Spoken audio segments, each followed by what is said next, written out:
కదిలింది. అందరూ పసుపు ముంకాలు అత్తరు పన్నీరు కలుగుతున్నారు. పుట్టింటి పసుపు ముంకాలతో అమ్మ కదిలింది. వెళ్ళి వస్తాను ఓ అమ్మలారా, మళ్ళీ వస్తాను ఓ చెల్లారా, వెళ్ళి వస్తాను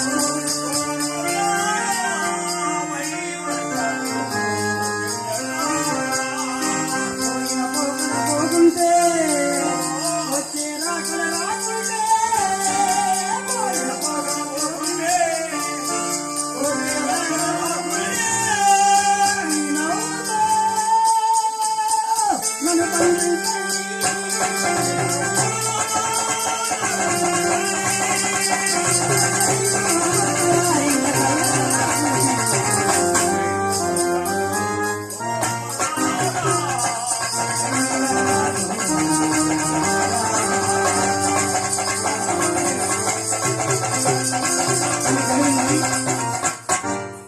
మాదికి వారు ఎంక నిద్రొచ్చాడు. తల్లికి పెరిగింది బ్రోళ్ళు.